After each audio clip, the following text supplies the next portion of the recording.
Hey everyone, Zach here. Hope you've all been enjoying the beginning of Signal of Screams, the APA's vacation at New Elysium, and the gala, because it's all downhill from here.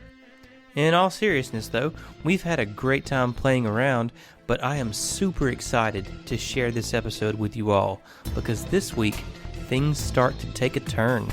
A lot of interesting events begin to unfold, and we start to poke, prod, and peel back some of the mysteries going on around the resort. We've got a long episode this week, there's a lot going on, so I don't want to take up too much of your time. Just saying hi, and I hope you all enjoy episode 76, 3-Day Freakend.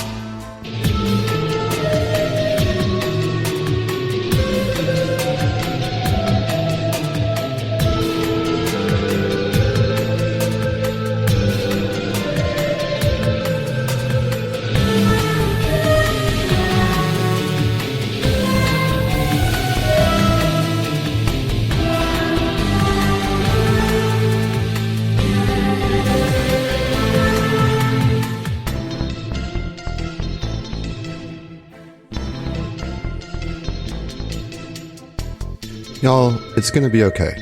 It's not that scary. I know that the last couple episodes have been really intense and weren't expecting to go all in on the horror so quickly, so, like right out the gate. And I apologize. I know I just dropped that on you guys, but it's going to be okay. I need y'all to just calm down. Adam, I don't know if I can handle this level of spoopiness. Oh, we're calm, dude. I'm not freaking out. You're freaking out. Calmer than you. You're calmer than you. We all just left the party. So like, do any of you guys feel like I sold you a lie about this being a horror campaign so far? No. No. We got to build that tension. Smart people. Exactly. It's just We're building smart setup. people. What do you guys think of the resort so far? I mean, as far as just from like not your character's perspective, just as you guys as players having this we haven't really had much of a sandbox type experience. I mean, I know there was a little bit of it in Nikondas, but it was really just choose which mission you want to do first, but this is really just kind of wide open without any kind of guidance of where you are going. I'm just curious what you guys think about that.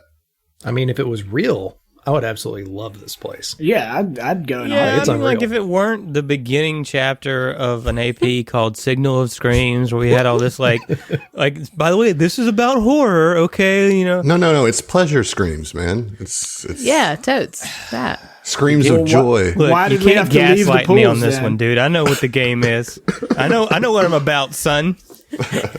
It's like a roller coaster scream, like, wee! Yeah. What do y'all think about as players, though, of the sandbox nature of it thus far? I mean, I think it's inherently the kind of thing where those of us who really enjoy, RP and kind of riffing and winging it are going to like it more than those who don't quite as much get down with that vibe. I mean, that's just the nature of where we're at. So, like, I mean, I love it, but I will talk all day. So, It's similar. Honestly, I mean, I like it. I think it's very cool. I like that it is contained, it's not a huge sandbox. But I do feel bad for you as someone who's done sandboxy GM stuff. It's fucking difficult. So sorry. Yeah, but it's all good. Y'all are doing good work with it, so you're making it easy on me as far as much as you guys can. We're gonna change that shit. Come on, guys, try harder. Don't worry, I'm about to change some shit up tonight too. So, that's cool. Like, it's you guys have gotten through 2 days thus far of your little vacation here at New Elysium. The end of last night was a little weird. The captain and Oren kind of had a moment. But then kind of came to in a bad way. Yeah. I mean, kind of came to, and I think, they told each other that, like, yeah, that shit was real, but they kind of acquiesced to the idea that maybe we just had too much to drink just to get out of the situation because, like, everybody was kind of looking, and there was a small scene being made. But if I recall, you guys kind of communicated telepathically, like, yo, That shit was real, you know? Yeah, for sure. Well, to that, I'll say, being that Kuiper is like the outlier, you know, like he's not full-fledged party member yet, as it were. Like, yeah, Aaron and Emily kind of had a moment or whatever, but Fel has already been warned by somebody and has been on his toes. Mm-hmm. So he's been in a weird place about what he thinks, may or may not be going on. And then Fel's I almost AI fucking drowned, you know? No, Fel's AI was trying to, take over his body. At least that's what he thought. Right. So, I mean, even, the non-Aaron and Ziva characters have had creepy things occur to them prior to this. Without a doubt. No doubt, no doubt. But like the thing is that you've always come out of them with a kind of like, wait a minute, kind of a doubt of, did I see that?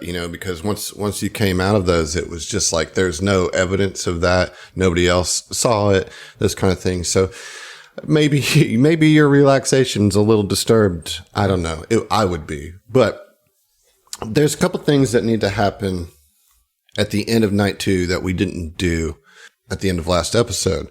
So you guys got back to your room. Now, Fel, you have been wanting to continue to study the app, right? And so you failed the check on the first night. Yep. I wanted to give you the opportunity to make another computer's check for the second night.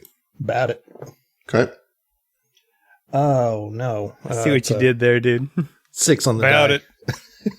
6 on the die for a 24. Yeah, I mean, maybe you had a little bit too much to drink at the gala. For whatever reason, it's still evading you and getting kind of in the undercarriage of the app itself. But you can keep trying as the days progress. I need everybody as they go to sleep to roll a fortitude save.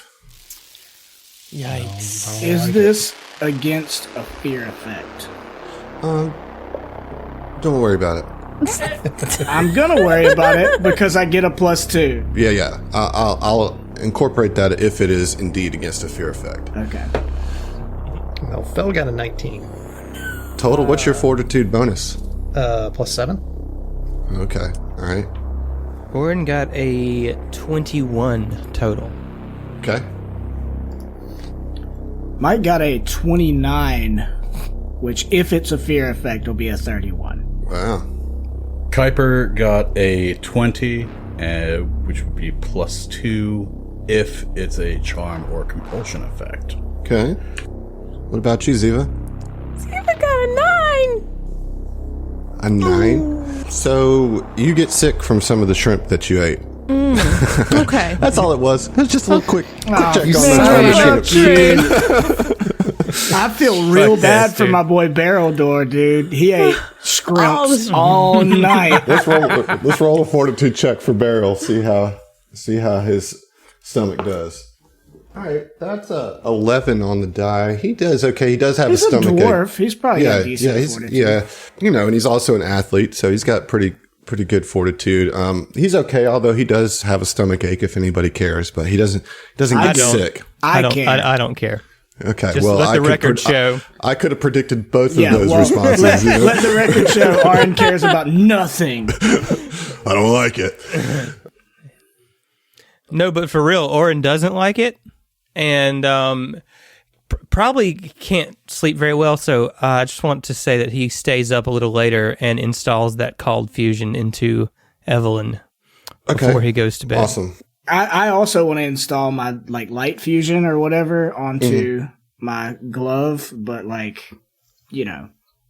feel like that would be something I'd be able to do I think pretty you quickly. need mysticism to do it. Oh, well then I'll stay up with you and be like, "Hey dog, you want to help me out here?" Yeah, sure. I mean, takes 10 minutes or whatever. Yeah, so you guys get that done. You get those were gifted to you by the Buzzblades, and you kind of go ahead and take care of it before you go to bed that night. I would like one to do one thing before night. Yeah. Okay, yeah. And so I'd like to use the app to schedule an appointment with the augmenter. Mm-hmm. Mike, you have a rough night of sleep, my man. Oh yeah. Yeah. I'll tell you that as you're getting ready for bed and you're looking at yourself in the mirror, you know, as you're kind of cleaning yourself up, brushing your teeth, whatever your nightly ritual is, you like find yourself kind of pausing to look at yourself a little longer in the mirror. And whatever it is you see in the mirror, just you get that feeling of undefined irritation. You know what I mean? You just, something in you is just, you just feel blah, you know, and like annoyed at your own face almost. I don't know if you guys ever get that feeling of just like, God, fuck all of it. I don't even want to see you when you're talking to yourself. You know what I mean? Like you were so happy with what you got from the Buzzblades and everything, but as you retire to your room and get to yourself, that's just kind of melancholy and irritation kind of washes over you. Well, then fuck.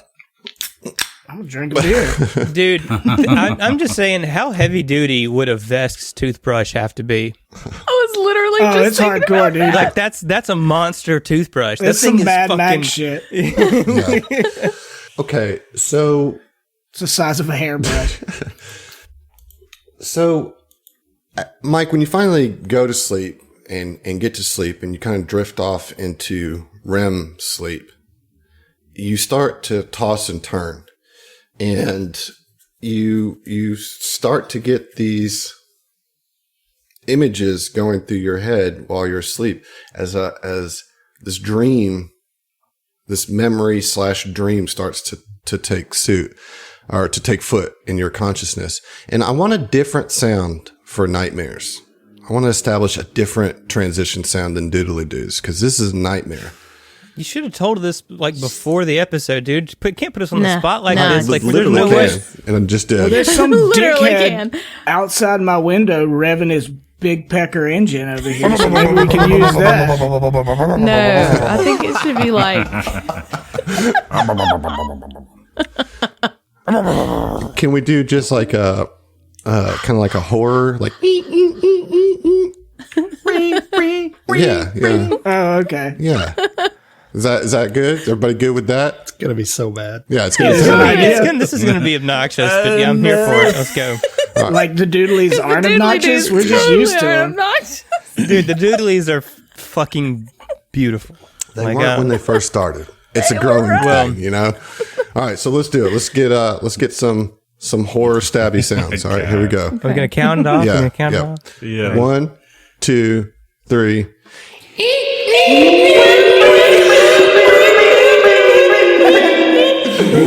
Josh didn't do shit. Yeah, I did.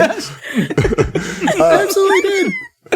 Oh man. Okay. Well, regardless of terrible transitional sounds, We'll get there. we'll get there. We found ourselves in the subconscious of Titanium Mike.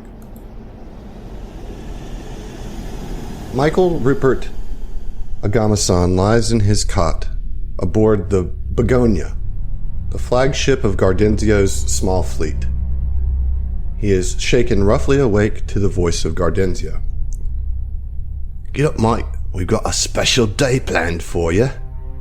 Now 16 years old, Mike has been training to join the Gardeners. He had lived with the gang for years, knowing all the while that once he reached 16 or so, he'd be allowed to undergo initiation and join the gang officially. He'd been dreaming of the day he could finally get his Gardener's tattoo, a single flower of his choice, for what felt like ages. Between his boxing, weapons training, and armor crafting, he knew he was getting close. All right, I'm up. Where are we going? You'll see. Mike follows Gardenzio down the corridors of the Begonia until Gardenzio stops before a metal door. Gardenzio bangs twice, and a slot in the door slides open. 2 dark eyes peer out of the slot. See Gardenzio, and then the door opens hastily. Mike follows Gardenzio into the room and sees the burly man who opened the door and a large sort of chair in the center of the room, like a dentist's chair, but with leather straps on the arms and legs. What's this all about, Gardenzio? Look, Mike, you've been doing real good with your training. Your boxing is coming along nicely, and that's going to make us some real money. You've shined in the weapons training, and to my surprise, it turns out you know your way around a set of armor. But before we let you join the gardeners, we need to know that you can keep your mouth shut. We need to know that you won't break when your feet are to the fire, so to speak. So have a seat. Nervously, Mike sits in the intimidating chair. The burly man walks over and straps Mike's arms and legs into the restraints.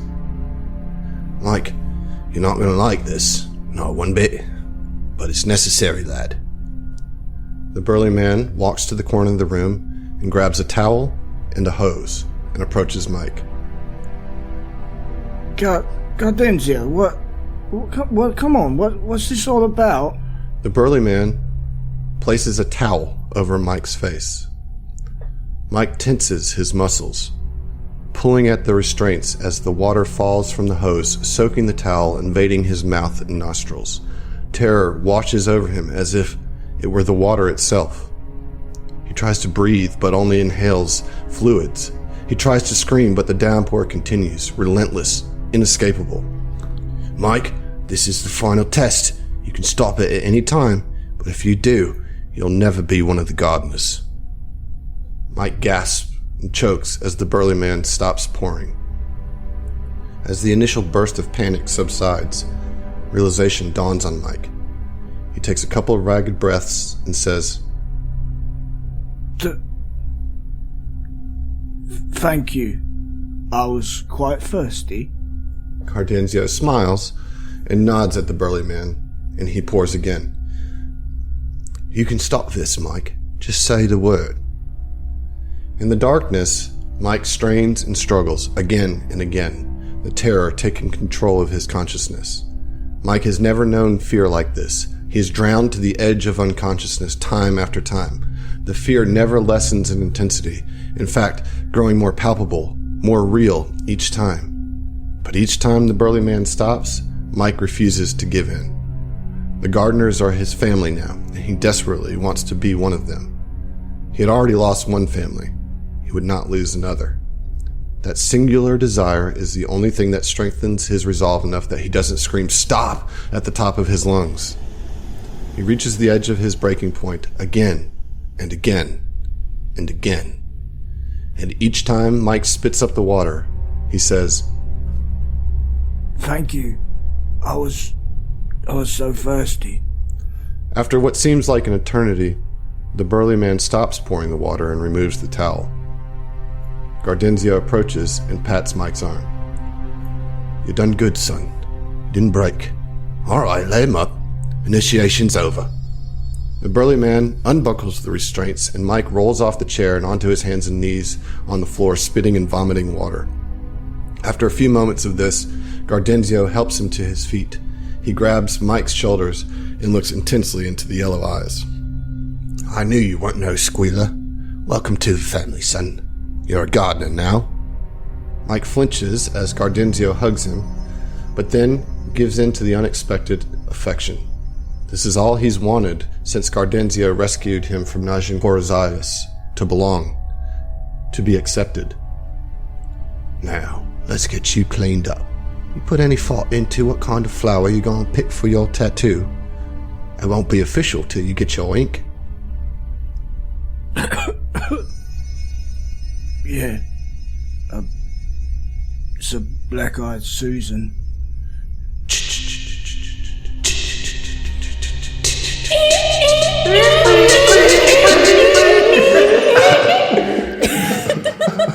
Damn, it's like, we're gonna jump you into the gardeners, man. What do you gotta do? Oh, nothing. Just get waterboarded. Just get waterboarded. Exactly. MBD, dude, don't worry about You it. gotta water the plants, man. I mean, Yeah, you like that? that was I mean, it's intentional. Like, that's like, part of their thematic weirdness. But Mike, yeah, you toss and turn, with this nightmare, and that memory is colored, kind of interjected with you as a smaller child of that, struggling to learn how to swim. And then also there's the memory of you've like being drowned in the waterfall. And it's just like the more that like you try to wake yourself up, the more embroiled in this nightmare you get and the more trapped you feel. And finally you wake up. The sleep paralysis is the waterboarding. Yeah. And you finally wake up like, with very little breath, because, in your brain, you were kind of drowning multiple different ways. But you do wake up. And you're very, very like, if you were irritable last night, you are in a bad and sour mood. All right. Then everybody's going to wake up to a ping from Oren on their comm units. It just says, meet me in the common room. Fel groggily sees that and gets out of bed, groggily makes his way there and wants to start making some coffee and then realizes, oh, wait, I can, and he just boop, boop, boop on the app and coffee, I assume, happens. Sure. Yeah.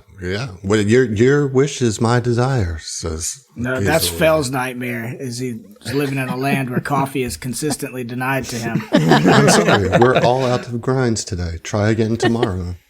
Maybe if you'd rolled better on your computer's check, I could supply coffee. Get out of my head, Yeah, I mean, I think, like you said, Mike wakes up kind of in a gasp, coming out of that dream, and then like looks at his right arm where a faded flower tattoo of a black-eyed Susan is, and just like probably stares at that for a few minutes until he can snap himself out of it to go meet with the crew. Yeah. So the APA crew meets in their little common room. Real quick, Kuiper, do you have anything like short that you do in the morning? I mean, just check in with you real quick. Taking a shower, okay. Getting dressed for the day. Give himself a little Takes a long time to dry that fur. Yeah. Brushing my teeth with a regular size showers, or toothbrush. do they just clean themselves? Yeah, we'll come back to you then, Kuiper. Let's meet in the common room now. So the APA kind of all gets together, and Oren's called this meeting.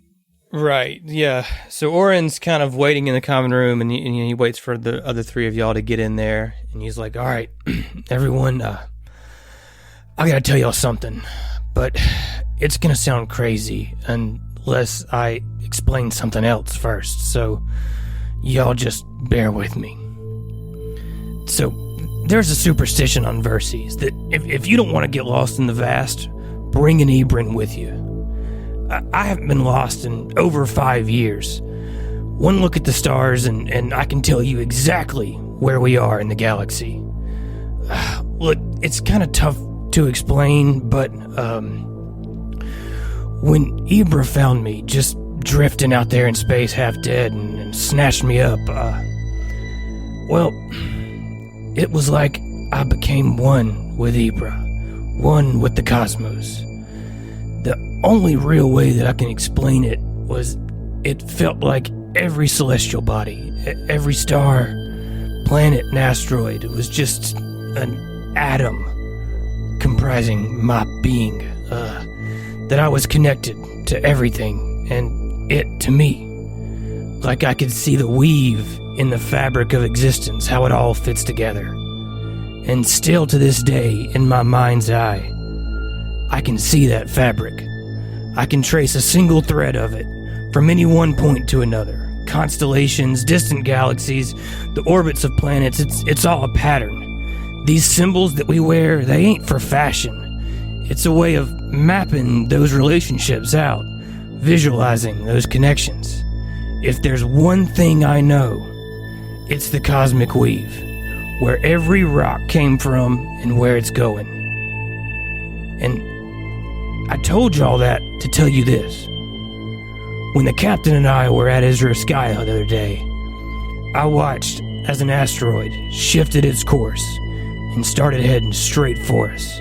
I saw it, plain as day. Looked like it was going to crash into the resort. I knew it was impossible, but I still saw it. Like an illusion or something. So I went back yesterday, pretending to read while I studied the stars. And it's like the cosmic threads here around New Elysium are frayed. And then after the gala, it was like there was something lurking in the shadows. No matter where I shone my light, it was just out of reach. And I think something's messing with my head. And I'm about to get to the bottom of it.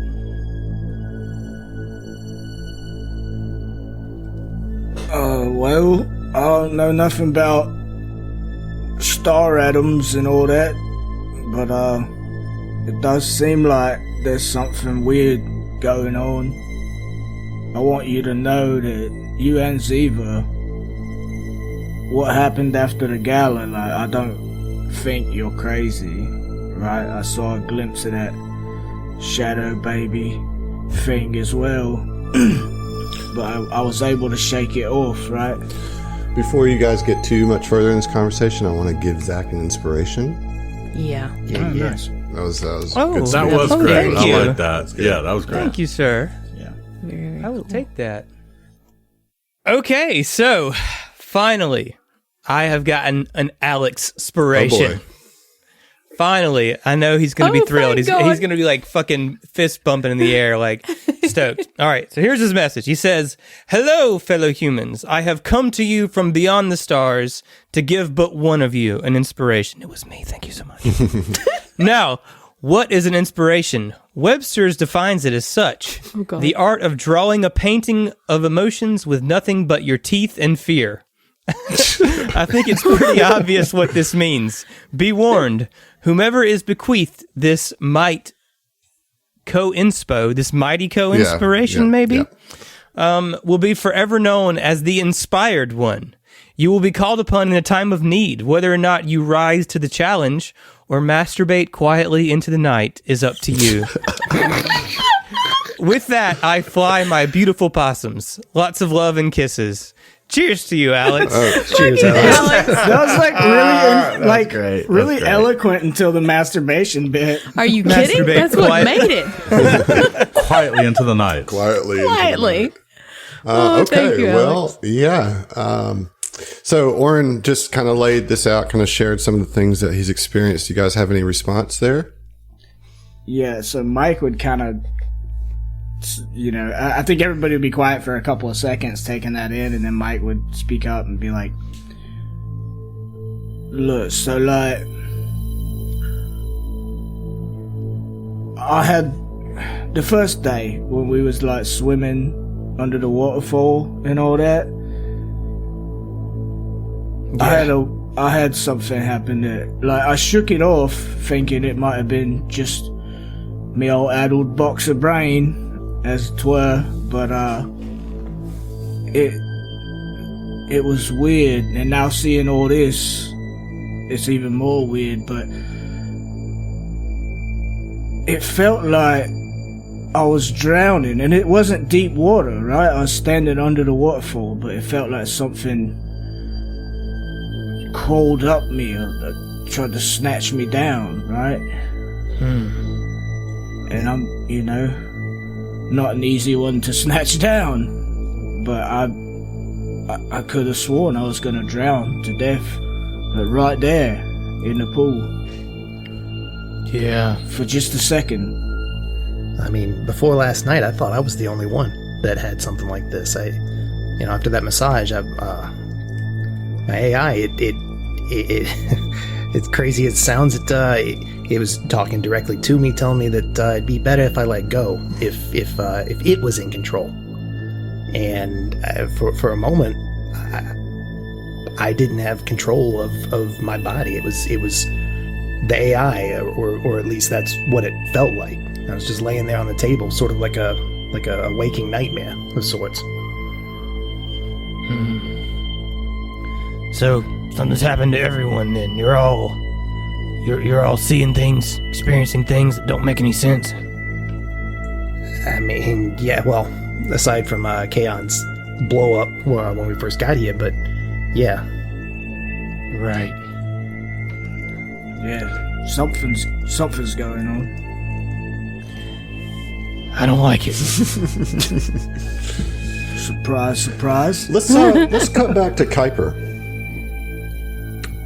Kuiper, you said you're giving yourself a shower, right? You're taking a shower. Yeah, sure. Yeah, and so you're standing in the shower, kind of washing your fur or whatever. And roll a perception check for me, will you? No. How about no, Sky Daddy? Please. Hold on, let's see. Hold on a second. Perception. Oh, that is a nat 1 with a 14. Damn, you've already rolled 2 nat 1s, huh?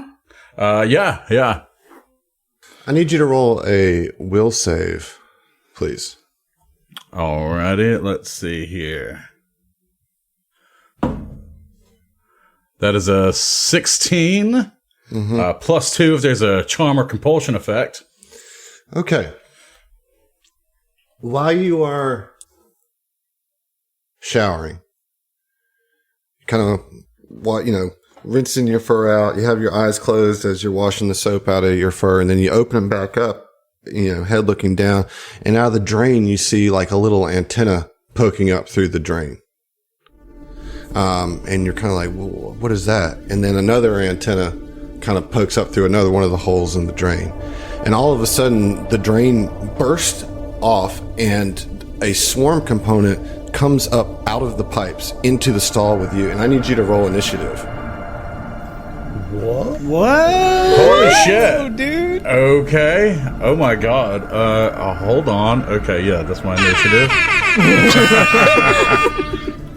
I thought you meant like swarm or antenna, as in like a beep beep beep beep beep beep, but you didn't. You meant like a bug. I meant like Gross. a bug. Yeah, like a bug just burst out.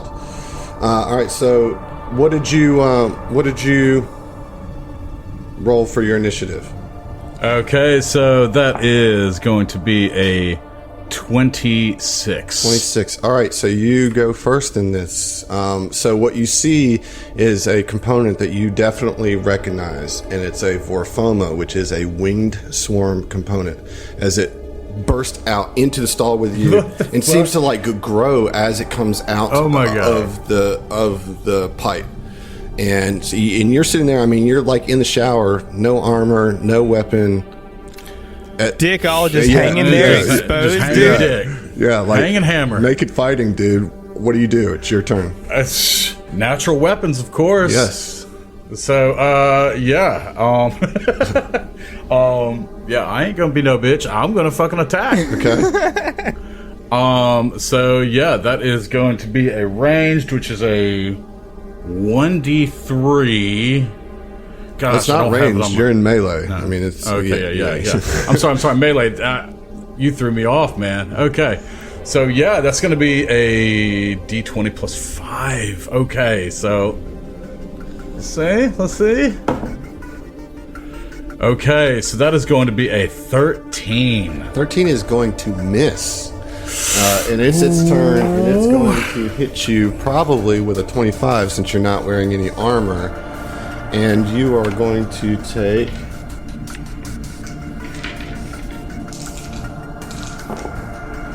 Okay, you're going to take 12 points of damage. Holy shit. Okay. Oh, wow. Okay. It's your turn. So I like... So, this swarm... What kind of damage is it?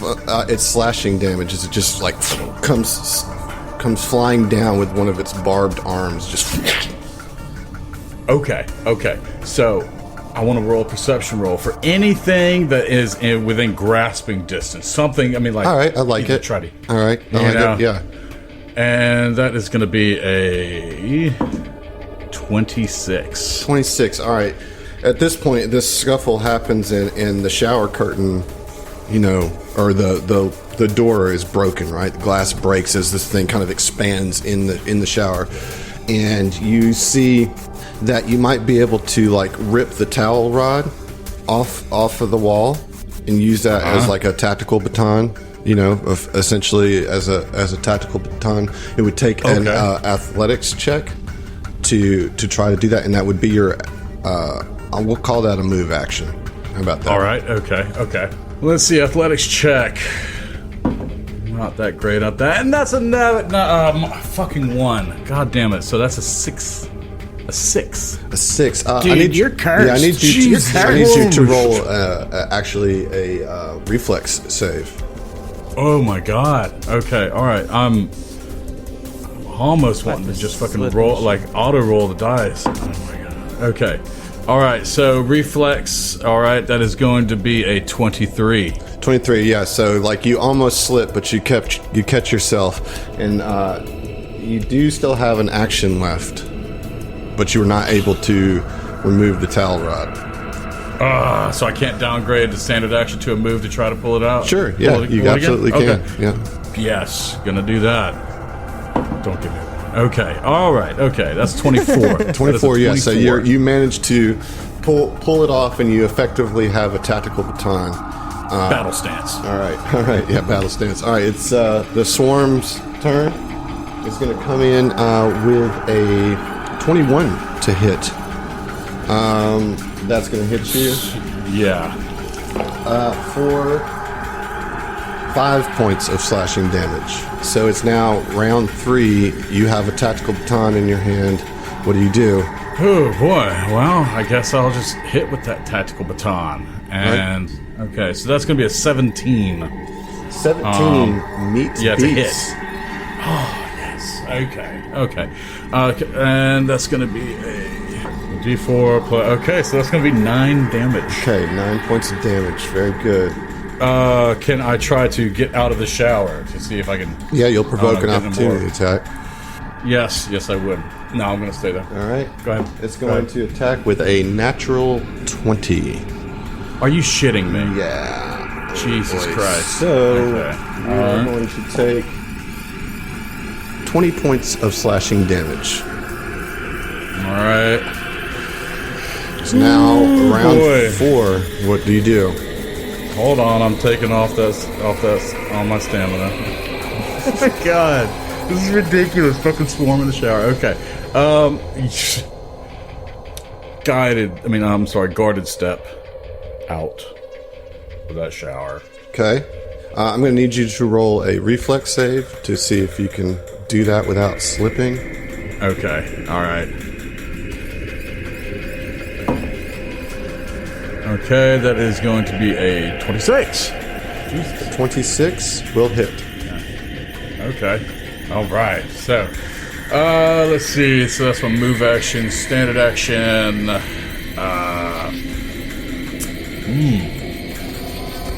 Can't hit him. Well, So, that was your turn, Yeah. right? You just 5-foot stepped out. Yeah. I just guarded step just so I wouldn't have to take anymore. Okay, well, he's going to just move right in, and he just smashes through the shower, knocking stuff all over the place, like, kind of, it kind of slips as it, well, let me roll that reflex save. Yeah, it kind of slips as it tries to move itself out of the shower, and it's got, like, all these weird limbs, so it kind of slips and falls and, like, crashes through your sink, and, like, the sink crashes to the ground, and it's actually prone in front of you right now, and we're going to go to round... Was this 4 or 5? This is 5 now, right? Yes, I believe. Yeah. Okay. Okay. All right. So that is 25. 25 is a hit. Yeah. Okay. All right, and that's going to be 5. That's going to be a 7. Yeah, and so you just kind of club it, just, and it's just like flailing all over the wet floor, just, and I mean, you're starting to get like real freaked out. I mean, this is triggering for you big time. It is now its turn, and it's going to use move action to stand, get its bearings, and then attack with, oh my god, I swear to god, another natural 20. Are you Dude, fucking get out of town with I that, swear man. to god, like, Why are you trying to kill him before we get to show that's him? 12 more points of slashing damage, and it's now round 6 in your turn. How you looking, bud? Okay, so I'm at 9. Still got 9 stamina. Right, yeah, right. Stamina. Okay, yeah. So with that, he's going to get out of the. Did I leave? Did I bring in my weapons? I doubt you brought him into the bathroom.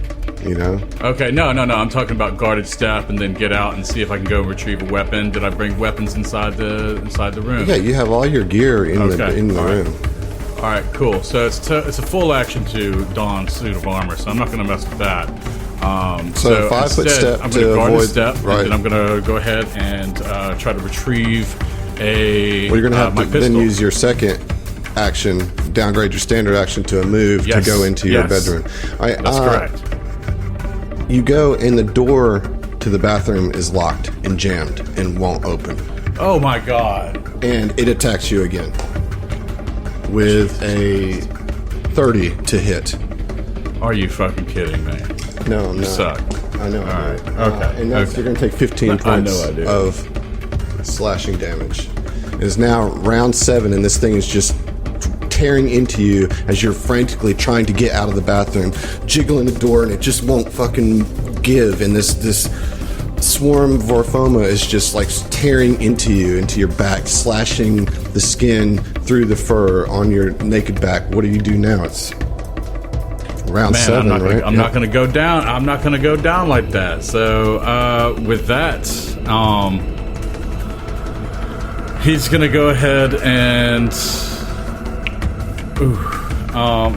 He's going to go ahead and attack with the baton again. Okay. That's going to be a. Fuck me. You got me all worried here, dude.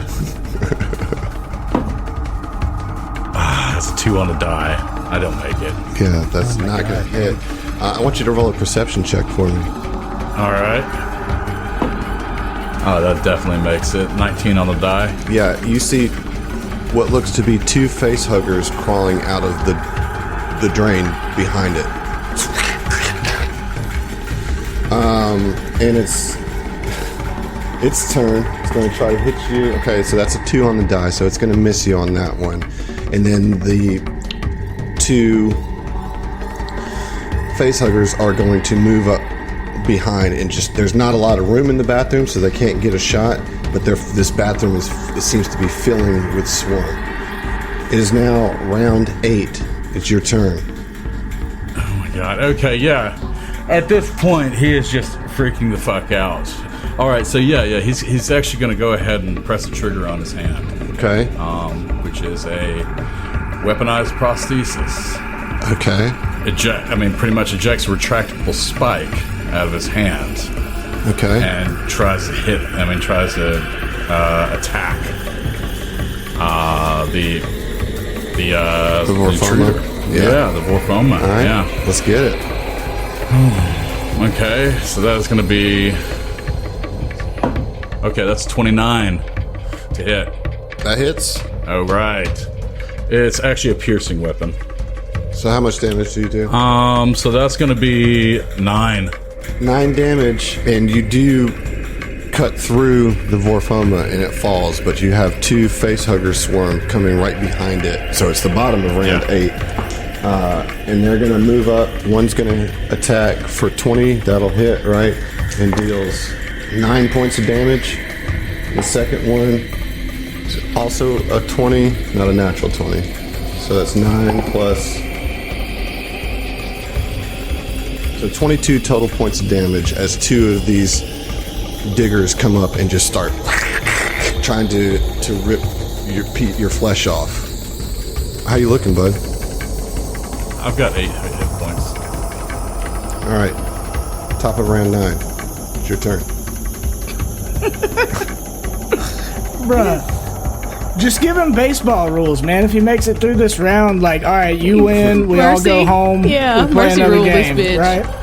What you gonna do, John? These things are just swarming over you. Okay, so for the sake of... I want to do a secret roll. Okay. Actually, it's actually just using a resolve point. Yeah, okay, so I know what you're doing. And you know what I'm talking about. Yeah. So you spend a resolve, and as soon as you do that, as soon as you kind of focus yourself a little bit, the swarm disappear. And however, your bathroom is tore up. You can restore all of your HP, but none of your stamina.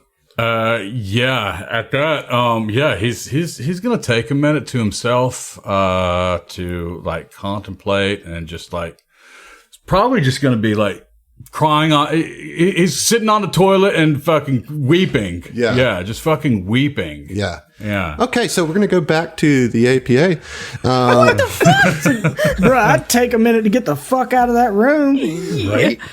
Can you do a secret roll? Like, Yeah. like hang on. Let's stop for a Sure, second. sure. You guys can now talk amongst yourself as players if you'd like, without a doubt. Yeah. Secret fuck was roll, that, Adam? John. I think, I mean, like, you got to put that on the table. No. dude. You're We're not playing having the that conversation. Nope. Not having that conversation. Not right now. Not right now. Don't worry. Sneaky. Don't worry. Don't worry, all I right. don't like it. I know. I'm going to get a shirt made Would- that says, would you have I don't killed like him? it. Zach. What's that? Adam, would you have killed him? We're not having that conversation either. So Right. So no. Heard. God, that's terrible. Terrifying. yeah. I mean, so Kuiper, you just had a pretty traumatic experience in there, and you know, you look at the bathroom, and all you can see is the damage that you've done. Right. So the towel rod is ripped off, the sink is broken. You know, but you're looking around. I mean, there's no sign of swarm anywhere. The drain is actually in place. You know, so God, this is going to be a pain in the ass for to explain to accounting. yeah. So we go back to the common room where the APA is, and you know, Orrin has just kind of laid this out, and I think Mike had kind of been like, "Yeah, I feel you. What's going on there? What's the next steps for the APA?"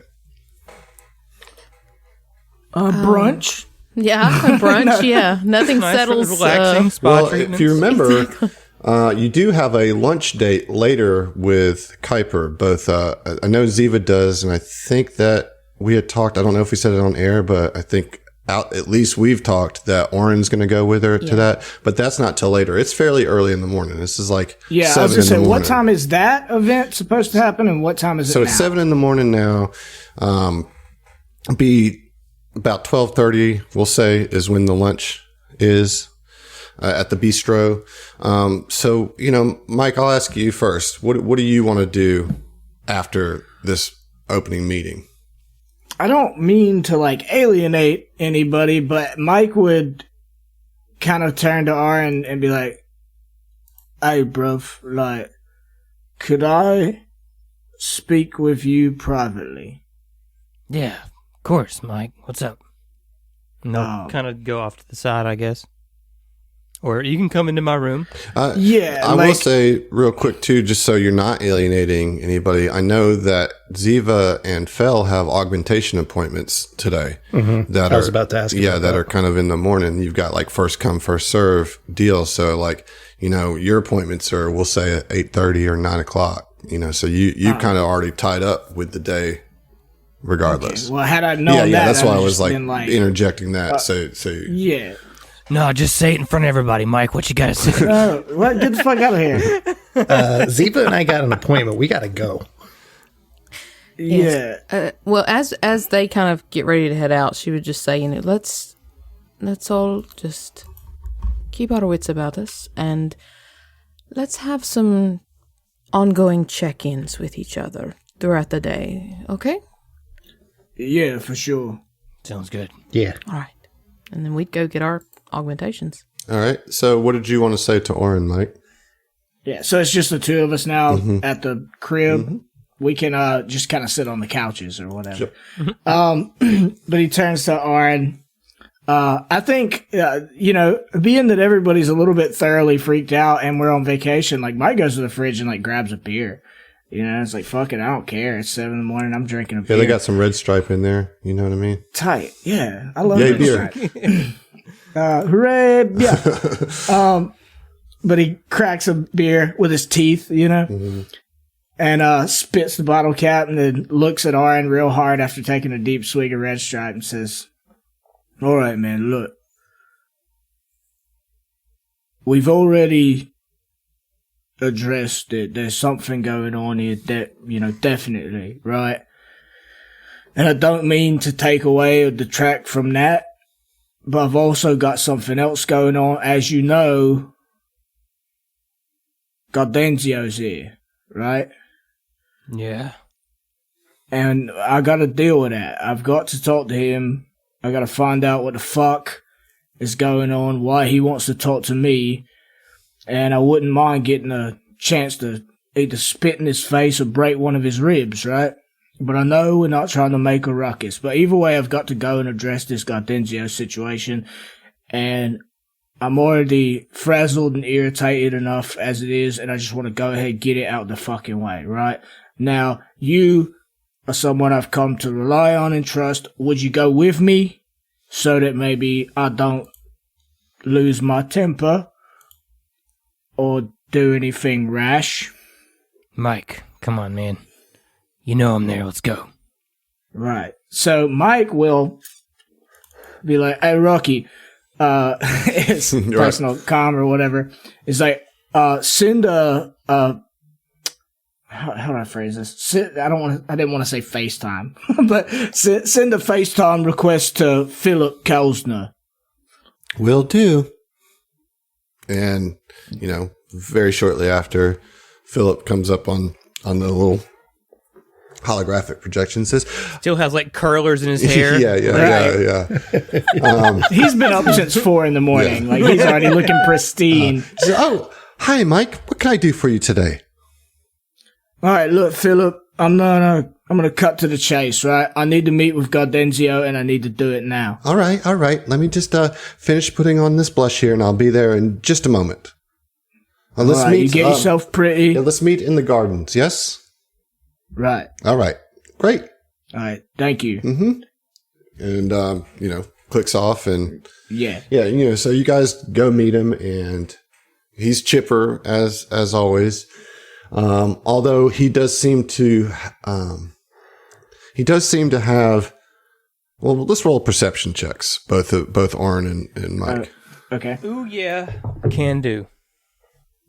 That's a 19. Okay, that's not bad for Mike. That is a 28. All right, both of you.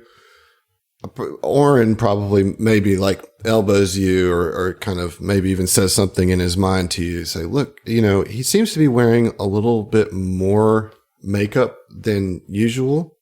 And you notice that his left eye seems just a tad bit swollen. But I mean, he's done a great job of covering it up, but you can tell with that perception check that he is covering it up. That's a surefire sign of domestic abuse right there. Yeah, right. Hey, did someone hit you? No. Come now. Don't you worry about that. Everything is just fine. Come, let me take you. And I will say that once we go in here, I hope that we can put this whole business of pirates behind us, because this is supposed to be your vacation, and I really want your input on the resort. You know what I'm saying? Yeah. And I think if he rolled a perception check well, he would probably notice that Mike is also a little frazzled, and like it's probably like not giving a shit to the point that he's like smoking a cigar right now and like has beer on his breath, Mm-hmm. He's like, yeah, let's just get this over with, right? He says, sure. And he actually walks you onto the dock where the ship dock is. And he takes you down the catwalk, and he takes you to one of the ships that is the New Elysium fleet, one of their security ships. You guys get on the ship, and he kind of like, all right, yes, this is one of our security ships, and since we've kind of asked you here as security consultants, take a look around, see what you think about it. I feel like it's quite the ship, but let me lead you to the brig. Philip, yeah, I was gonna say, look, let me just deal with this, and then we'll check out the ship and talk security later. I don't mean to be an asshole, but I'm not in the mood. I need to talk to this man and get this done with. Sure. No problem. And he leads you kind of through the entry, the airlock that goes in into the kind of loading bay, and then through the main center of the ship where like all the bunks are, and then across there to another area which is labeled as the brig. And he opens the door, and you see two security Spacial is kind of standing guard, and in the first cell, you see two people, one of which is Gardenzio, and then what looks like probably one of his henchmen or whatever in there. And as you walk in, he says, "Oh, Mike, I was wondering when you was going to come see me. Come, have a chat with your old pappy." He visibly wrinkles at that.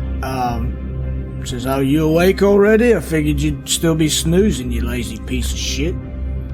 When you say that, Philip kind of leans over to you, Orin, and says, "Hey, I know that you didn't want me to talk to you, and that's really what I'm asking here. I forgot about that. I have things to do. Are you good here? Can you see yourself out of the ship?" Scram, Calvin. And he's gone. Yeah, and he takes off.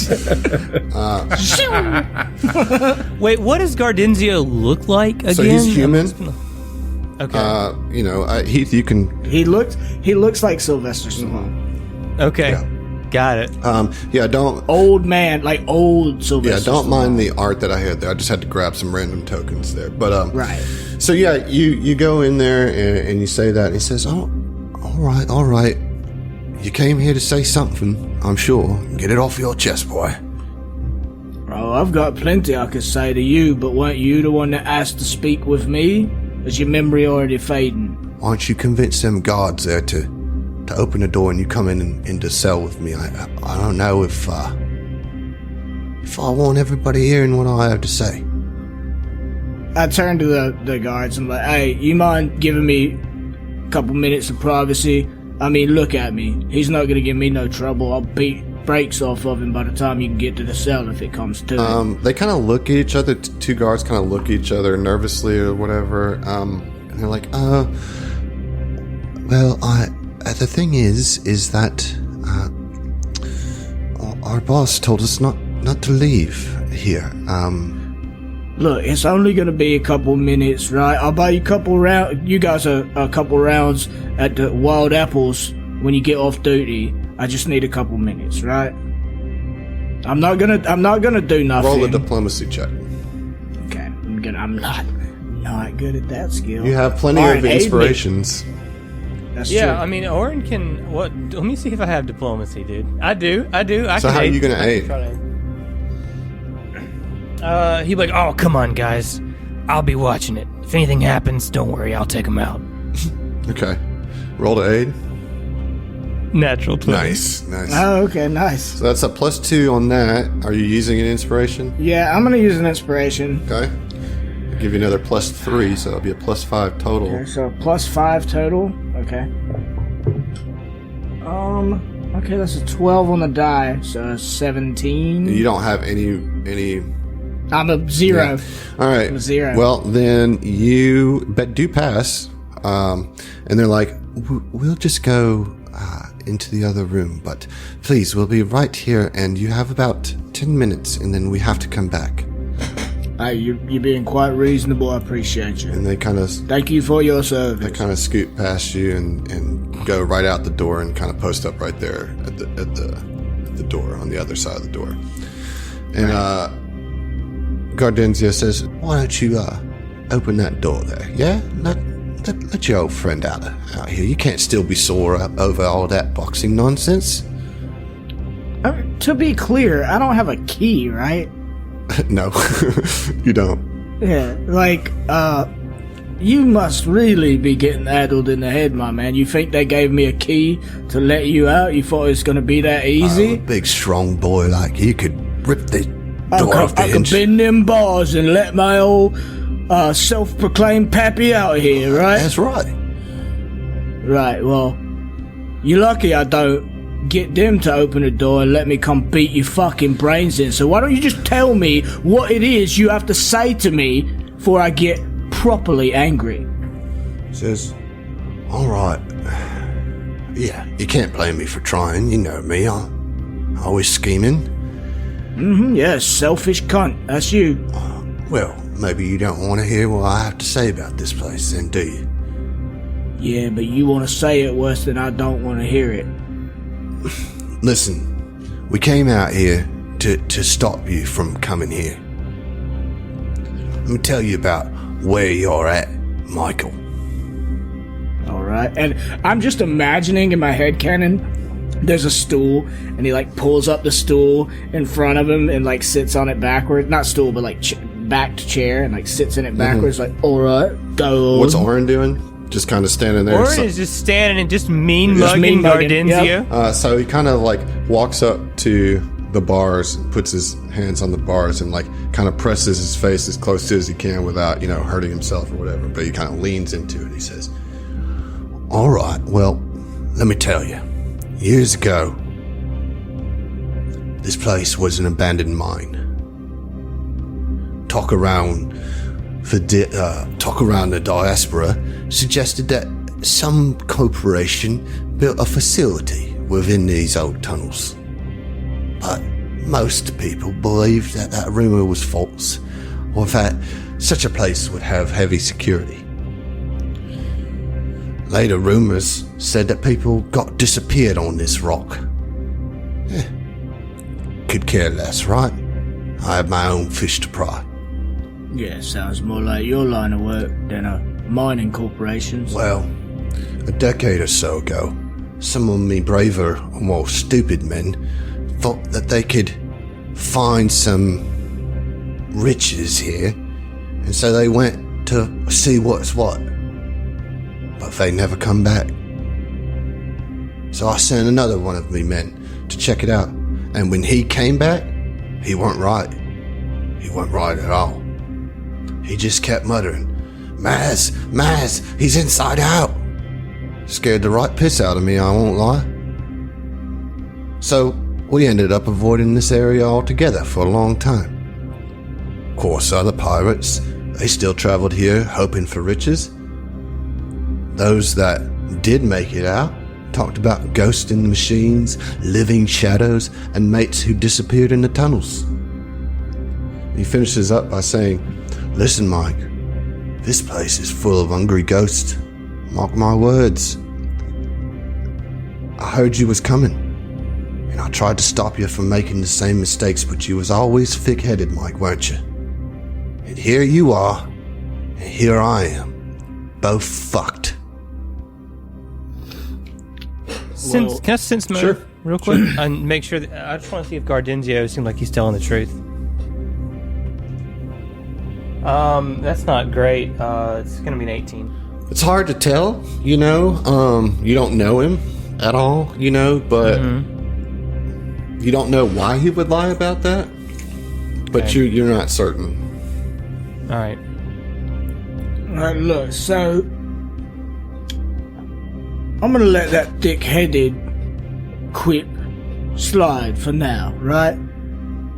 You mean to tell me that you were so worried about dear old Mikey that you tried to seek me out, prevent me from coming here to save me from some inexplicable ghosts, but in the process you just happened to see a score and try to kidnap one of the most famous brutalist teams in all the system? I mean, yeah. That about right? Yeah, that's about sums it up. I mean, you know me. I'm always looking for the next score, and here comes this high-priced ransom just dropped on my plate. Why wouldn't I take it? Right, so that's my problem with your little story here, is that if you were so worried about preventing me from getting here, why'd you take the detour? I get it, you're selfish, you want to make the fucking money, right? But it's real hard for me to believe that I was your top priority when you literally proved that wasn't the case. Well, top priority may be giving yourself a bit more credit, but I will say I was looking for you, and I felt like you owed me some money. I owe you money. Well, yes, you wouldn't be who you are now if it wasn't for me. If you remember, I saved you from the Aslanti. Did I not? Did I not give you a home? Did I not teach you everything you know about boxing? Mike stands up and kicks that fucking chair into the wall. He grabs Gardenzio's hands over the bars that he's holding. Mm-hmm. Says, look, Gardenzio, I've always acknowledged that you saved me from Nojin Kora's eyes. I've always appreciated it, and for a good time of my life, I fucking worshipped the ground you walked on because of it, right? But I made you a lot of fucking money. Not just doing jobs with you, which I did, but mainly with the boxing that I did. And you, Mr. Thick-Headed, cheated me out of getting the biggest payday of my fucking life, most of which would have gone to you. So don't you fucking blame me for not giving you any money when you fucked yourself, mate. That's what you did. I don't owe you a fucking thing. I've made something of myself. I got you a ton of money in the process of growing up. I grew up, I got tired of your selfish bullshit when it became apparent, as much as you like to call me your son, like to say you were my dear old dad, that it wasn't ever about me, it was always about number one, Mr. Gardenzio himself. And he pushes his arm out, he's like, look, I still got the fucking tattoo, I didn't take it off, and I could have, alright? I recognize everything you've done for me. But that debt's been paid tenfold. Well, how about this? How about you just let us out of here, and we'll call it square? I just told you I don't owe you shit. Well then, fuck you, Mike. How about that? Fuck you, and fuck all your new friends, all your fucking bullshit friends. They don't like you. They think they hang out with you because you're protecting them. They don't really care about you. The minute that you stop protecting them, they're fucking gone. Just like you were fucking gone the moment things got fucking hard. Guess what, Mike? Shit gets fucking hard in the Gardeners. You're in a fucking gang. I don't know what the fuck you thought was gonna happen. Mike reaches through the bars and grabs him by the throat. Orange just watching? Yeah, Orange's just watching, man. I mean, yeah, this is not his fight to fight, but Mike knows Oren's got his back if shit goes south. Oren pulls out a bucket of popcorn. I mean, I've got my What lightsaber. are both of your reflex modifiers? Like for a reflex save, +6. +6. Let me look. Hold on. I went to the wrong page. Mine is also +6. Let's see here. Let me make a couple rolls real quick. Okay, as you're reaching through and grabbing him, all of a sudden you feel some rumbling around you, and before you can even react, Oren, you see this small rock pierces through the hull of the ship, in right into where you're standing. And then, before you can even contemplate what's going on, a whole, shower of rock shrapnel comes through the hull and rips a hole in the ship. Now, you can breathe in the vacuum of space, but Mike can't. And as you're holding him, Mike, you start to get sucked out into space. And you're basically holding on to Gardenzio to keep yourself from being pulled out into the vacuum of space as these small asteroids and meteors just assault the side of the ship, just ripping it all to pieces. You guys take some bludgeoning damage. So that's going to be 16 bludgeoning damage on round 1, and I need y'all to roll initiative. Gonna fight a fucking asteroid storm. We're not really fighting it, but we're kind of in a time situation here. All right, so it's round 1 now. Oren, you being a star shaman or whatever, you're not pulled out into the vacuum of space, and you have control of yourself here. But you're seeing Mike being pulled, and you see Gardenzio being pressed up against the bars as the suction tries to pull him out.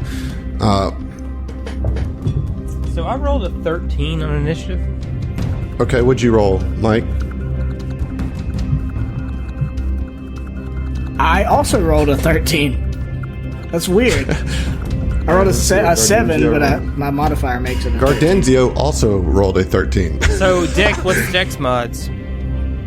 I got 2. I have a +4. I have a +2 to Dex. All right. So for Gardenzio has a +2 as well. What's his actual score? Is it 15 or 16? Or no, is it 15? Yeah, mine's 15 as well. Okay, well, you can go first. That's fine. Okay. All right, so it looks like Orin goes first, then Mike, then Gardenzio. Right.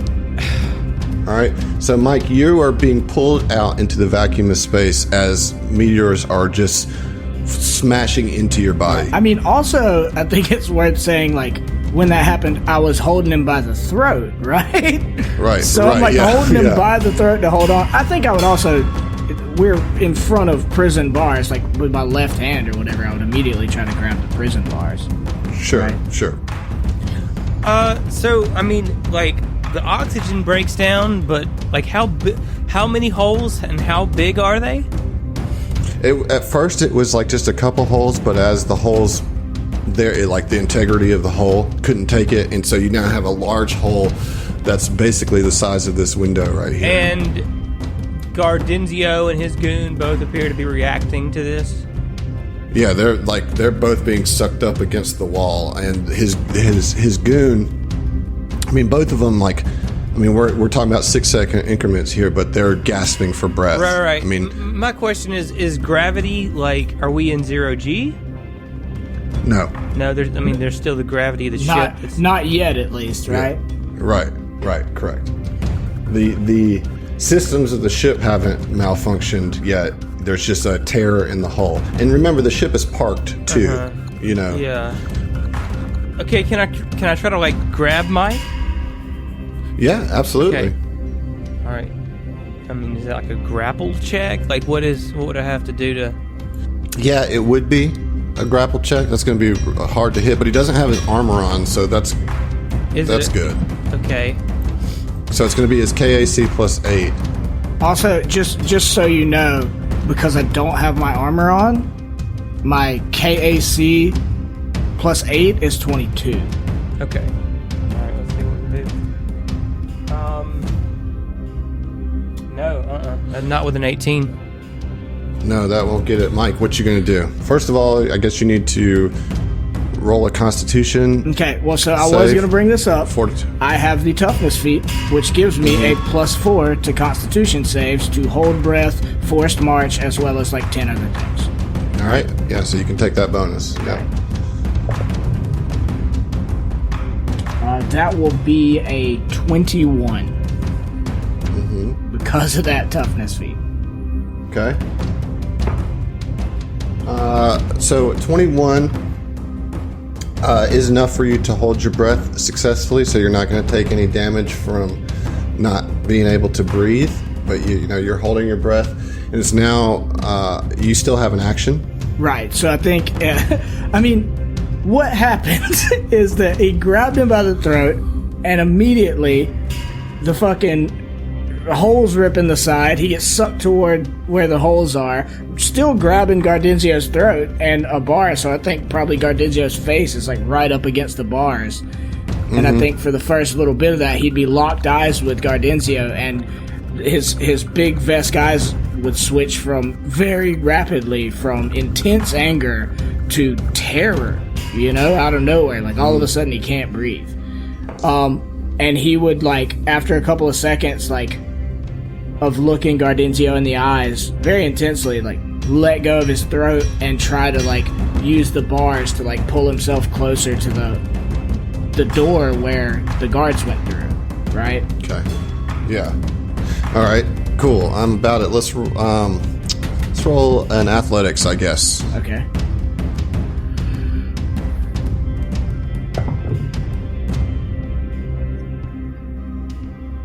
Okay, I rolled a 5, but I have a +12 for a 17.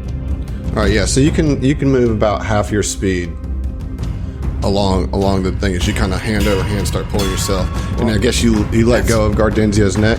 Yeah, that's what I have to like use the bars. All right, so it's Gardenzio's turn, and he's gonna. You hear him shout to you guys like, "What the fuck are you doing? What what the fuck? And I need each of you to roll a will save. This isn't really happening. Natural 20 plus 11. Plus 10, excuse me. 30. So you are going to actually get a +4 to that because of Gardenzio's aid. So that's going to be a 34. Okay. What about you, Heath? 12. Okay. So, Zach, Oren immediately, like, as we come, after that 6 seconds passes, like, looks and, like, there is no holes in the wall.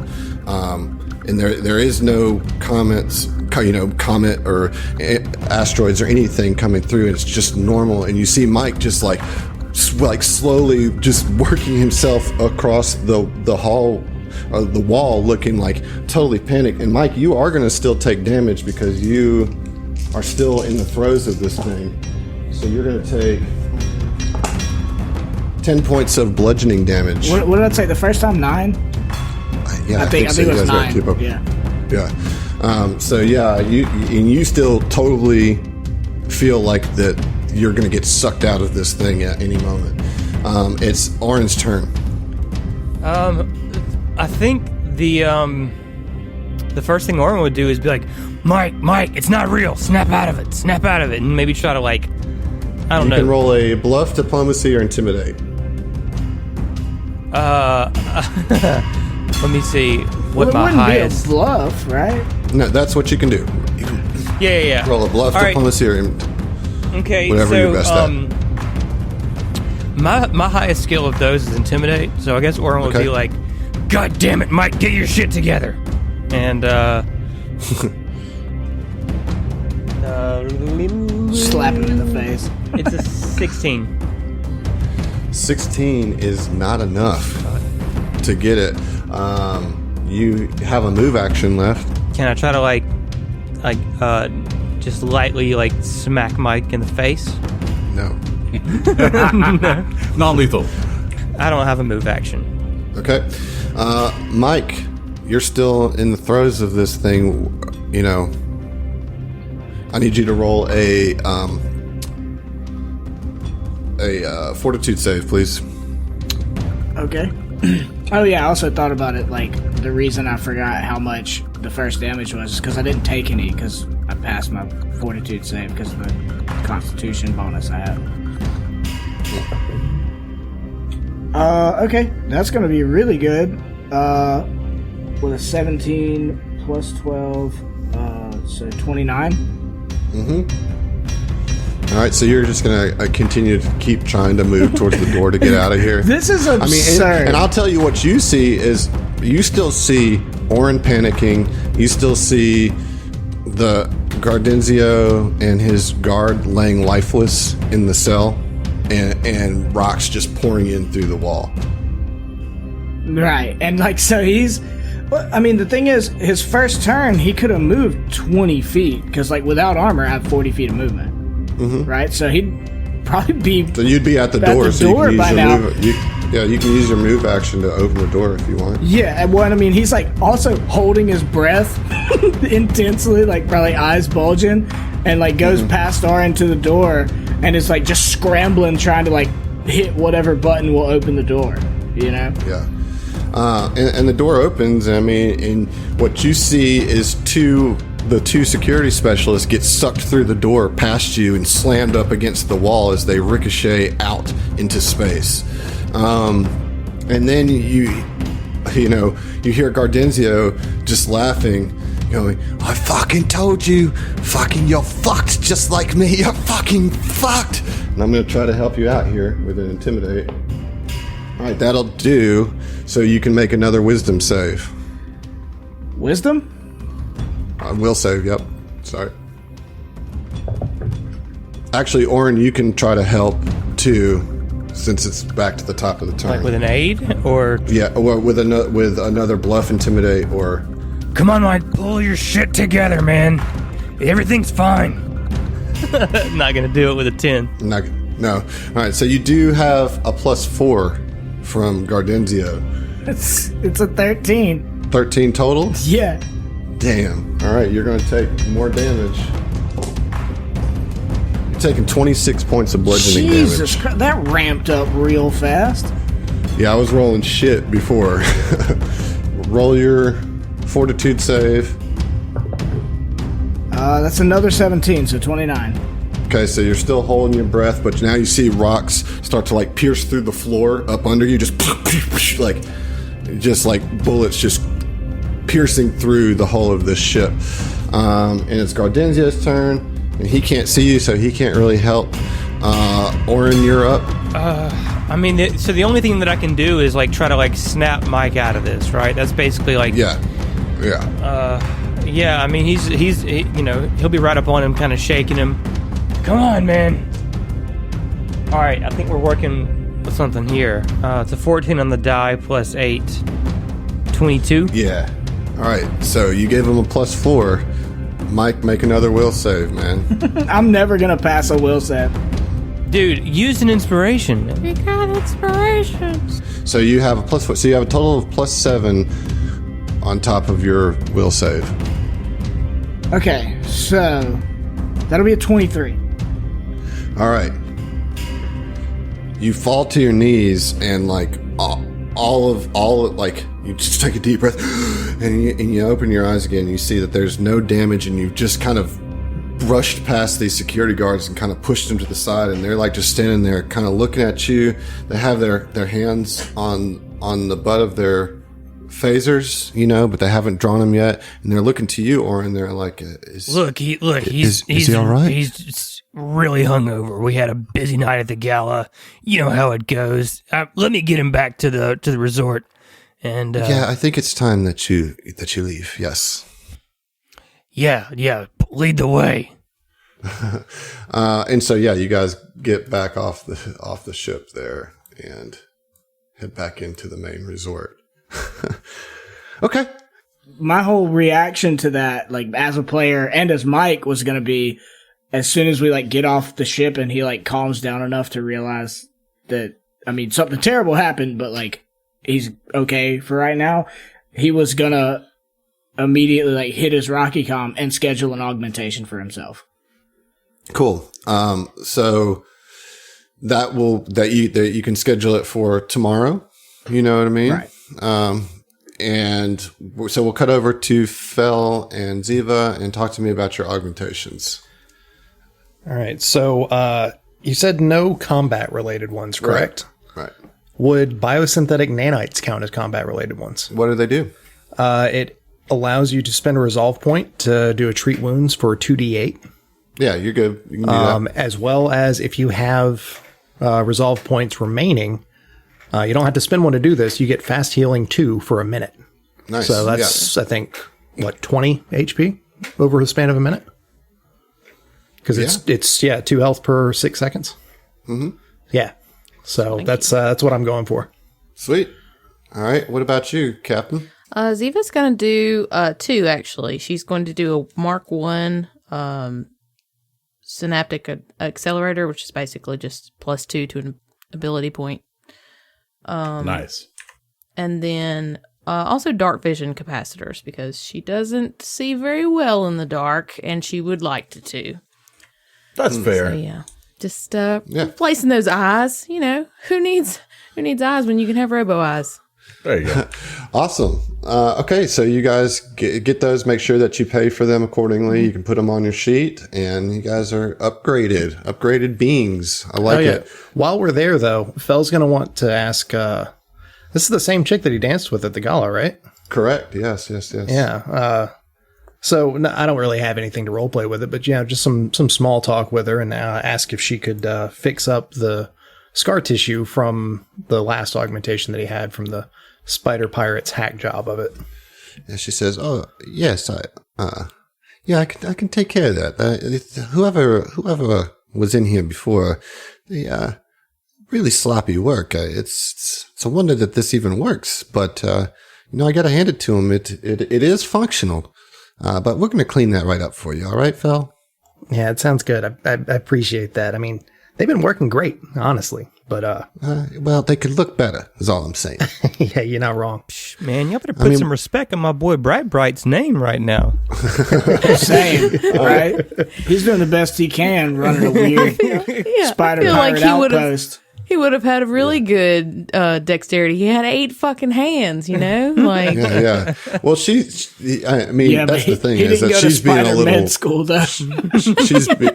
she's being like a little snooty about it, right? You know, and like it was never like unfunctional or anything like that. You know, it worked great, and the scarring was very minimal. But if you remember, he like took off your whole leg.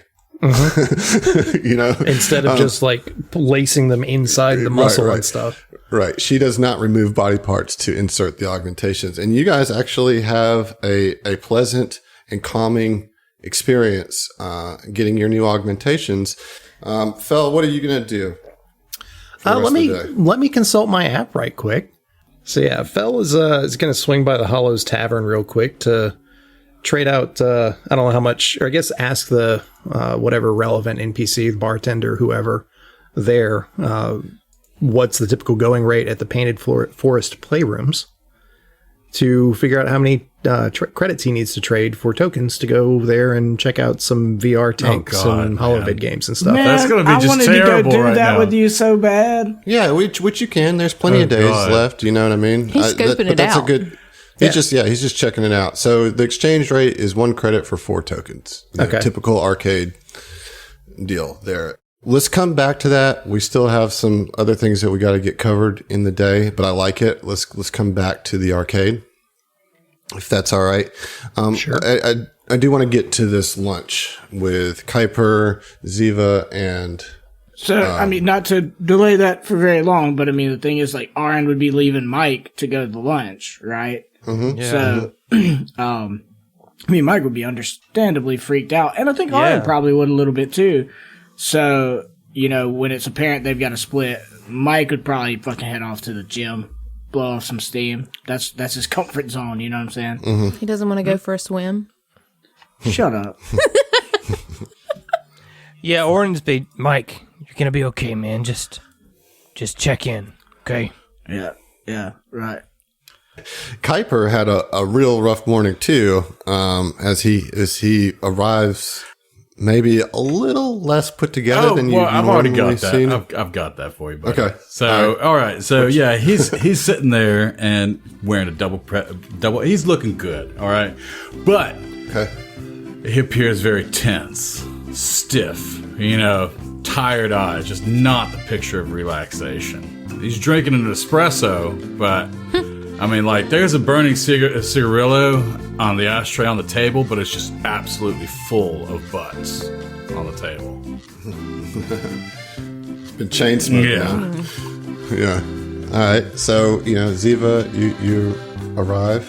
Yeah, Ziva, would Oren have come with her, or we just kind of meet up there?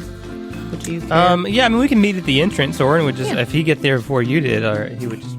The app reminded you, hey, you got a lunch. Yeah, so we kind of roll up in there, and she'd catch Kuiper and sort of wave at him and head over to his table. And hello, Kuiper, how are you? And I mean, she noticed his state, I'm assuming. Mm-hmm. Would I need to roll for that, or is it pretty obvious? Probably to miss. Yeah. The chain smoking. Yeah. She just kind of take that in and just be like, rough night. We certainly had a little bit of a bumpy evening. And you? And she'd kind of like nod to the ashtray. Yeah. And she's just smiling, trying to be like good natured about it. And just like quickly, like just composing himself, you know, just Madame Ziva, so good to see you. Thank you for your invitation. Everything's fine over here. Just incroyable. And it just kind of gives you a gesture that he's a little hungover, you know. And just kind of like trying to change the subject on that. He's just like, oh, is that the Nebula Montclair? Like gesturing towards your clothing. And she would kind of be like, oh shit, yes, fashionista right here. And she would kind of like beam at you and say, absolutely, yes, I mean, your ensemble is, I'm sorry, I'm slipping into a weird accent. This is going to be hard to do. Yeah. Ensemble. Yeah. But yeah, she would comment on yours as well. And just kind this is just Jacques Lenoir's Nova collection. I fucking love you, John. I love you so much. But she, you know, oh yes, absolutely. This is she's very, very, very good this season. It was lovely to see her. I'm sorry, I asked Oren to come along as well. I hope that it's all right. Oh, absolutely. More company the merrier. I understand. So, I was wondering, how about both of you? Are you feeling better after the gala? I wasn't fond of the alcohol. It brought back unpleasant memories. What kind of unpleasant memories, Vargas? And he's just going to completely just like, So I understand you're the Madam of the Pool of Paradise. Hashtag sidestep. I was going to say, You must meet all kinds of interesting people. It, of course, I'd imagine sumptuous discretion. Of course, it's the nature of the beast, as it were, to be a little, well, you know, it's not polite to kiss and tell. And she would kind of wink. She would say, but it is a form of hospitality, and as such, I was hoping that maybe we could trade secrets. Tell me, you seem to know much about me and what I do. I would love to learn more about you and what it is you do for your tourism industry specifically. Oh, I'm not very interesting. I suppose that's why I got into this job. To live vicariously through others by hearing their stories while they relax. You know, my job is boring at times. It's exciting at others. It gives me the chance to get pampered and experience new places. So you're from Verses, then? Oh, no. I am not actually originally from Verses. I actually made the trip from Vesk 6. I was actually born on Vesk 6, but I have been on Verses for quite some time. It's very interesting. And she'd kind of like ping Oren. Psychically? Yes, psychically, sorry. And she says, what are you getting off of him? Anything? How are you feeling about our Mr. Kuiper? Orin just sends back, he's full of shit. And then he'll say out loud, all right, Vargas, look here, man. Good comeback, guys. Everybody knows you're not in the fucking hospitality industry, okay? So, let's be straight with each other, because shit's getting weird around here. And, I want to know what the deal is. and he just kind of cuts eyes like immediately to you. And was like, Rude. And here I thought you were just shy. Aside from the glum face, you looked so dapper in that suit. Right before you made a fool of yourself chasing ghosts. And Oren just kind of steel eyes him, you know what I mean? Yeah. Just... But let's get back on topic. I was actually curious, and just kind of like just goes right back over to Ziva. And it's like, no, what made you choose to be a captain of a starship? I mean, is there much overlap between managing a crew and managing a companion service? Do you feel you've learned much? You would be surprised at the amount of overlap that you find in those two fields. And truth be told, the captain's role was thrust on me by a mutual friend of ours, and she would kind of look over to Oren, and she says, but it is one of the greater roles I have had an opportunity to have in my life, and I am better for it, I think. God, can I get anything off of him? Is there a roll? Like, I mean, obviously, You know he's tense. You can roll a sense motive. so she'll just kind of like. I hate to keep switching the subject, but you said the alcohol last night maybe brought up some kind of memory or something, but are you all right? And she would kind of like lean forward and put her hand like on you, like she's genuinely concerned. She says, are you well? Is everything okay? As Oren said, it's a bit, there are some odd things that have been happening, and just would not want to see a new friend in, upset. And at that, he's gonna. Yeah. So at that, he's just gonna put his hand on top of hers and just say, "Oh shit, we hot potato in hands.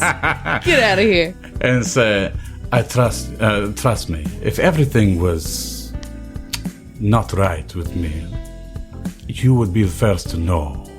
I would be transparent with you." Now, And Oren just cuts in. You are. Look, I can see the tenseness in your shoulders.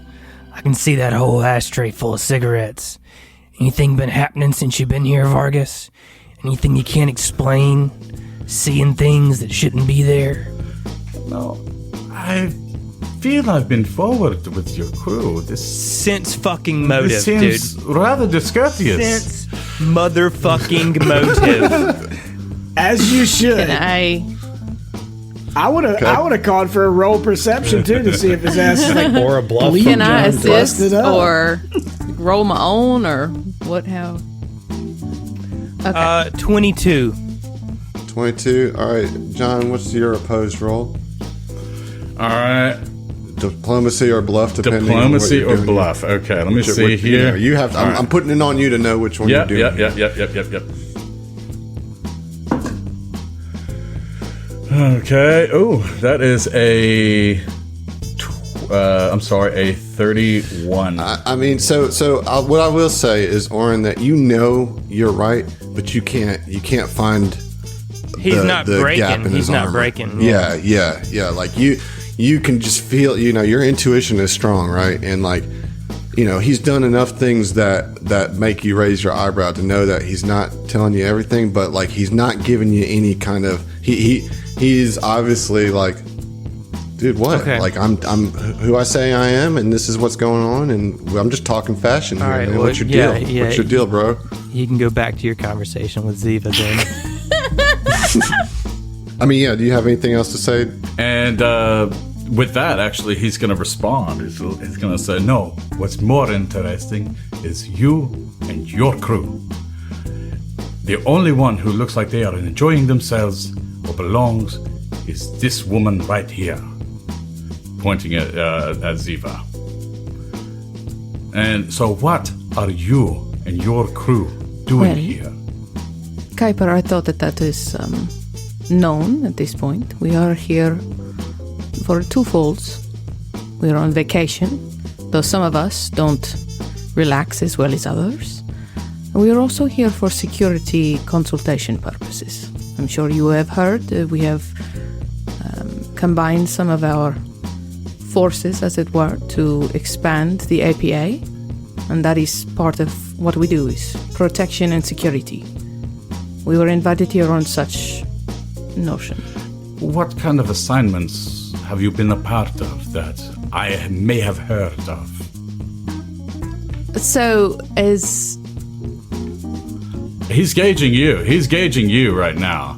I mean, he kind of already knows. the APA works for multiple different agencies and entities.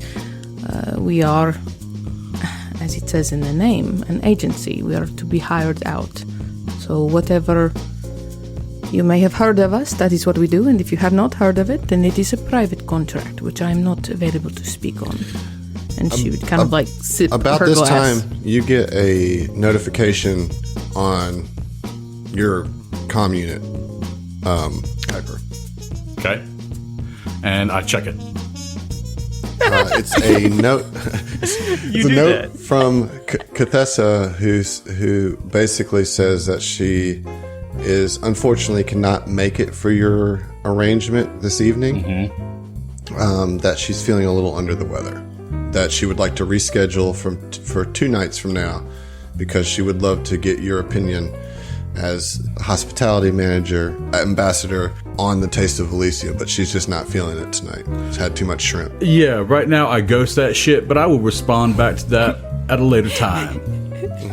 Fucking Chad. Okay, so I got one more thing I want to ask, though. all right. Tell me, is your Vatani friend okay? He seemed preoccupied last I saw him. You know, it wasn't very inhospitable of Keon Reese to greet him in such way. What do you know about Keon Yeah, Reese? she cocked her head, just like, oh, so you are familiar with Mr. Reese, then? Well, I was on the dock with the rest of you. I heard the exchange. Yes, but you did not say his name.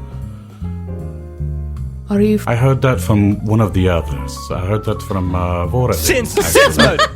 Sense mode. I gotta go. Sorry, guys. I gotta scram. Your Sense phones. motive. Yeah, yeah. Okay, go ahead.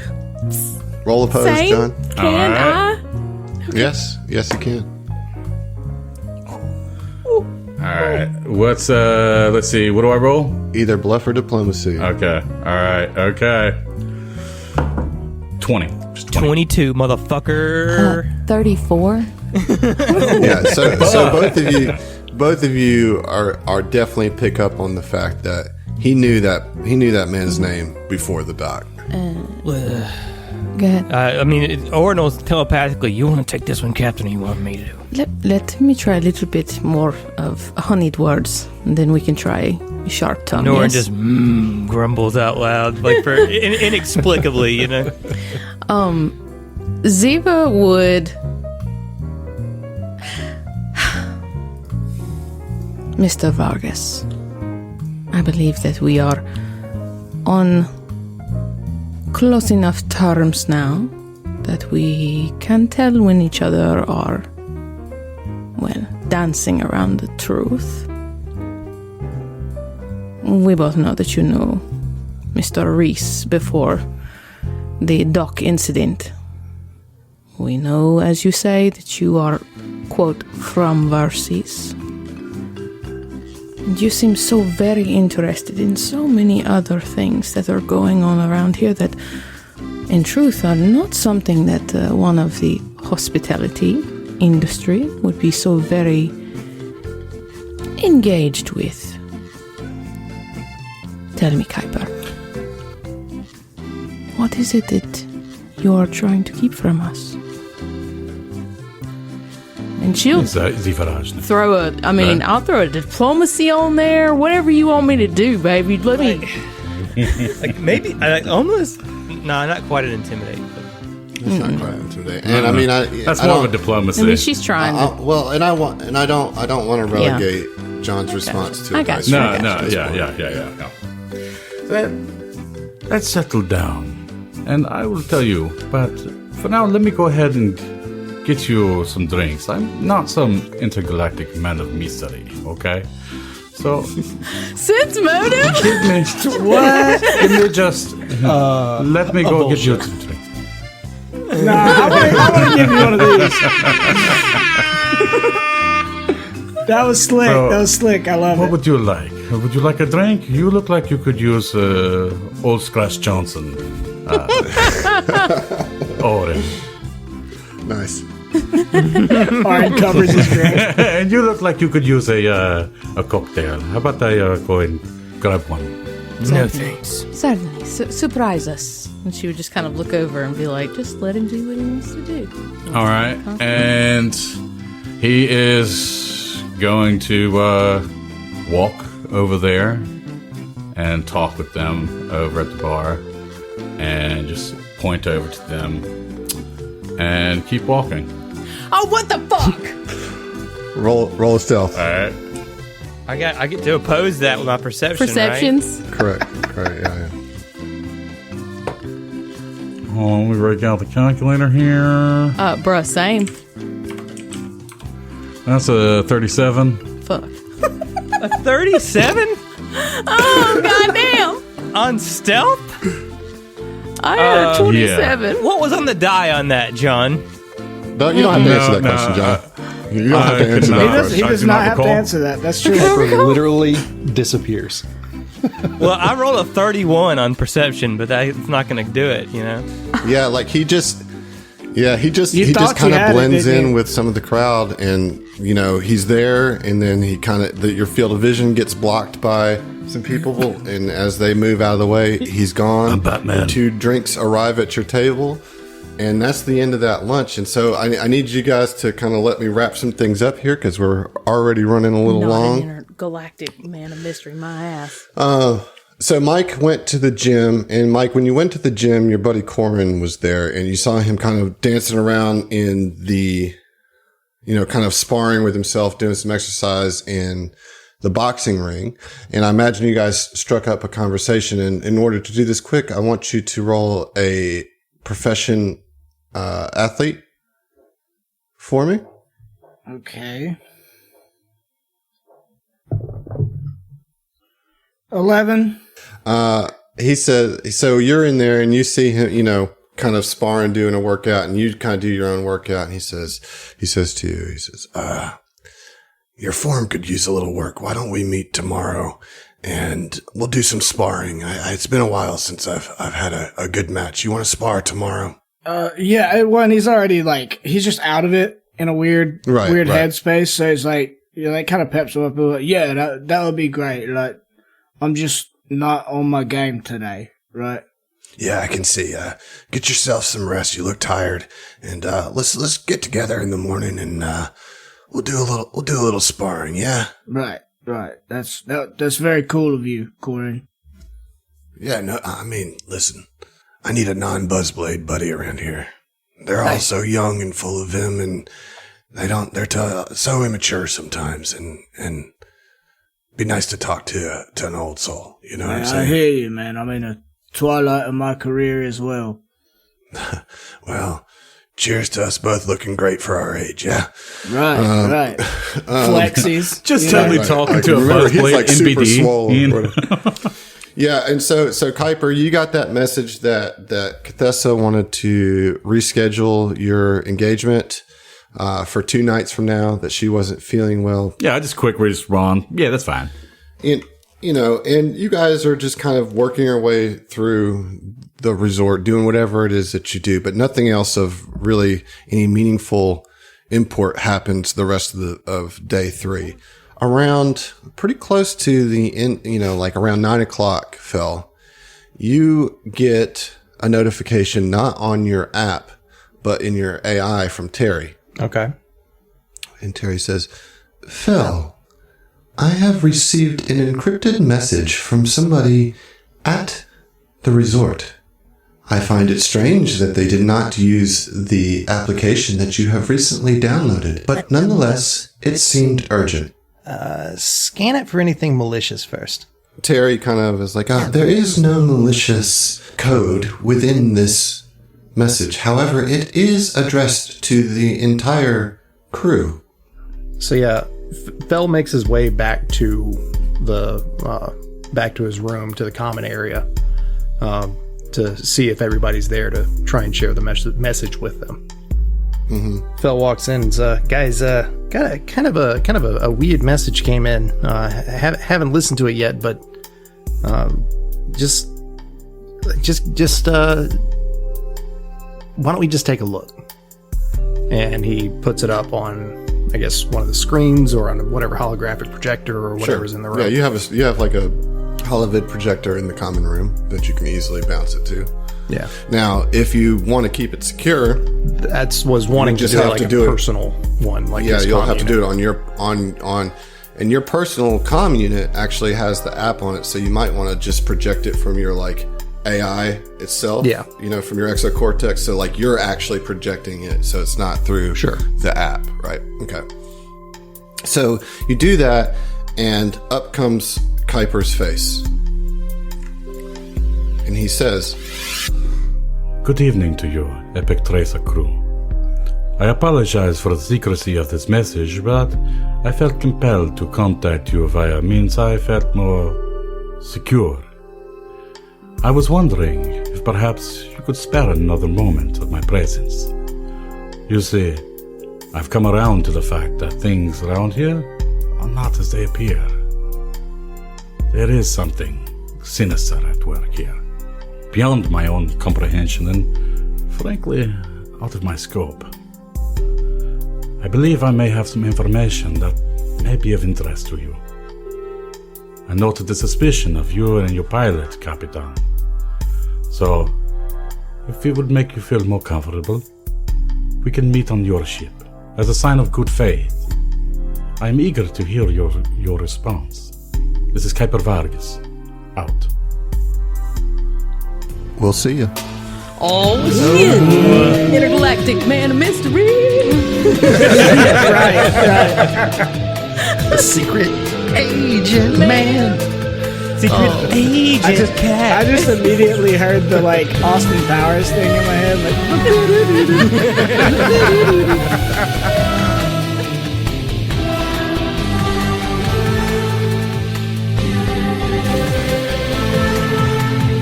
This episode has been sponsored by Roll20.